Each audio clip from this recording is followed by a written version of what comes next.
से। देखो पढ़ चाहे जितना भी लो ना दोस्त, अगर तुमने मॉक टेस्ट के ऊपर में बढ़िया पकड़ नहीं बनाया तो तुम्हारा कोई फ़ायदा नहीं होगा।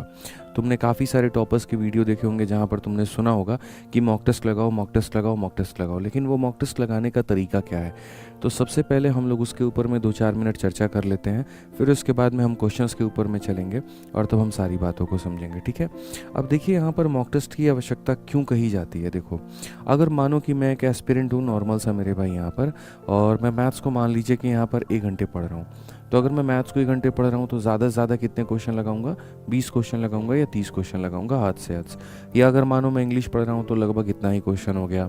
जीएस अगर पढ़ रहा हूँ तो 30, 40, 50 या इतने क्वेश्चंस लगा सकते हैं, ठीक है? उसमें भी थोड़ा सा अपना पूरा फुल्ली अटेंटिव आप नहीं रहते हैं, आप अपने ब्रेन का जो है पूरा यूज़ नहीं कर पाते हैं, वहाँ पे अपने नॉलेज का पूरा यूज़ नहीं कर पाते हैं, थोड़ा सा हल्का वल्का लेकर के आप इतना बना रहे होते हैं, मतलब एक एग्रेशन नहीं होता है क्वेश्चन को सॉल्व करते वक्त में, ठीक है? लेकिन वही बात जब हम मॉक टेस्ट को लेकर के आ रहे होते हैं, और जब आप मॉक मेरे भाई संडे के दिन देते हो, तो मॉक जब आप 1 घंटे का पेपर दोस्त जब देते हो ना, तो यहाँ पर इस 1 घंटे के पेपर में कहानी क्या होती है कि न सिर्फ आप मैथ पढ़ते हो, न सिर्फ आप इंग्लिश पढ़ते हो, न सिर्फ आप रीजनिंग पढ़ते हो, न सिर्फ जीएस पढ़ते हो, बल्कि आपको मेरे भाई सारे के सारे सब्जेक्ट जो है वो एक बार गो थ्रू होने का मौका मिलता है, ठीक है? और जैसे जैसे टाइमर आपका बीत रहा होता है वैसे वैसे आपके ऊपर में प्रेशर बन रहा होता है कि यार क्वेश्चन को जल्दी सॉल्व करना है, क्वेश्चन को जल्दी सॉल्व करना है। यानी ये जो परफॉर्मेंस है ये प्योरली प्रेशर के अंदर में है, और प्रेशर के अंदर में है तो यहाँ पर ये वाली परफॉर्मेंस के ऊपर में जितनी प्रैक्टिस करोगे कहीं ना कहीं पेपर में तुम्हें उतना फ़ायदा देखने को मिलेगा।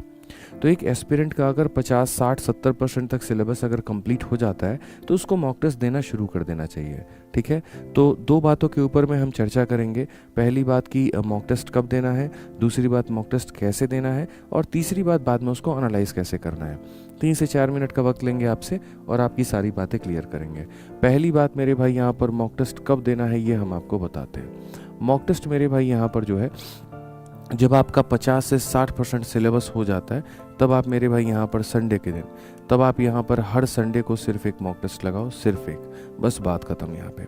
और आपका अगर सिलेबस मान लीजिए 70% तक आपका सिलेबस पहुँच जाता है, ठीक है, अपने हिसाब से, तो फिर आप यहाँ पर जो है लगभग मेरे भाई हफ्ते में 3 दे सकते हो, 3 मेरे भाई यहाँ पर per week, 3 mock per week दे सकते हो अगर आप यहाँ पे, ठीक है? यहाँ पर 3 मॉक पर वीक आप कर सकते हो। और अगर आपका मेरे भाई यहाँ पर मान लीजिए कि पूरा सिलेबस अगर आपका 100% हो गया, हालांकि 100% सिलेबस कभी भी किसी का भी नहीं होता है, सबकी नज़रों में सिलेबस थोड़ा बहुत बाकी रहता है, तो आप यहाँ पर डेली एक मॉक टेस्ट मेरे भाई दे सकते हो, इसमें कोई की बात नहीं है।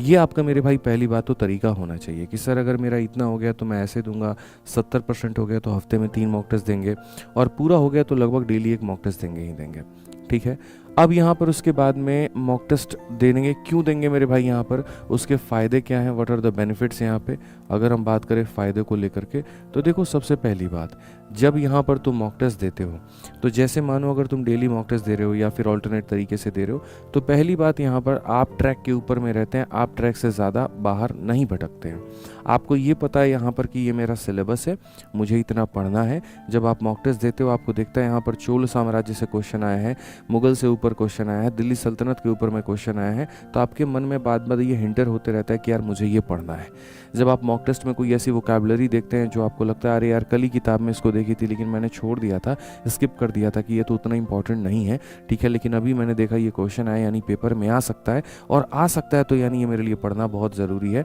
तो ये आपको कहीं ना कहीं ट्रैक में रखने में काफ़ी मदद करता है। आपको दिख रहा होता है कि आपका कोऑर्डिनेट ज्योमेट्री का क्वेश्चन गलत है, आपको दिख रहा होता है मेरे भाई यहाँ पर आपका प्रिज्म पिरामिड का फॉर्मूला आपको नहीं याद है, ठीक है, तो ये एकदम आपको ट्रैक पर रखेगा। साथ के साथ मेरे भाई जो बोलते हैं ना कि हमें हमारी औकात बताते रहेगा, हमें हमारा नॉलेज बताते रहेगा, हमें हमारी जानकारी बताते रहेगा, और बार बार ये बताते रहेगा यहाँ पर कि बेटा तुमको कितनी मेहनत करनी है और अभी कितना तुम्हारा सिलेबस बाकी है और उसके ऊपर में कितना फोकस करना है। तो ये पूरा एक ट्रैकिंग सिस्टम है आपका जो आपको ट्रैक करके आपका रिपोर्ट आपको देते रहता है। दूसरी बात यहाँ पर अगर आपको अपनी कमियां पता करनी है तो मॉक टेस्ट आप दे दीजिए, आपको मेरे भाई आपके वीक और आपको स्ट्रॉन्ग पॉइंट्स आपके पता चल जाएंगे, और जब अगर आपके वीक और स्ट्रॉन्ग पॉइंट्स आपको पता चल जाएंगे ना तो उसके ऊपर में आप बेहतर काम कर पाओगे। अगर आप मॉक टेस्ट कभी नहीं दोगे तो पता ही नहीं चलेगा कि कैलकुलेटिव क्वेश्चंस को आप टैकल कैसे करते हो, फिर पता चले कि अच्छा ठीक है ये तो बन जाता है, बट रियल मतलब परफॉर्मेंस तो तब है ना जब प्रेशर आपको दिया जाए, और जब प्रेशर में जब ये सारे क्वेश्चन आपके सामने आ रहे होते हैं,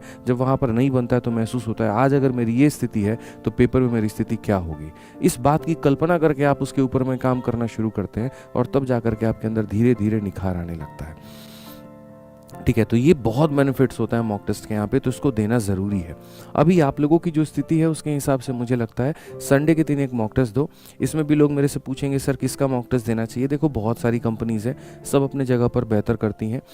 कभी भी ऐसा नहीं हुआ कि मैं इंटरव्यू लूँ और सारे के सारे टॉपर आकर के एक ही मॉक टेस्ट का नाम ले। कभी कोई किसी कंपनी का नाम लेता है, कोई किसी कंपनी का नाम लेता है, सब अलग अलग सोर्सेज को फॉलो कर रहे होते हैं। एट द एंड में बस ये होता है कि सर हम उससे अपनी गलती को निकालते हैं, हम उसके ऊपर में सुधार करते हैं और ये हमारा रिजल्ट हमें देखने को मिलता है और हम इससे सेटिस्फाइड हैं।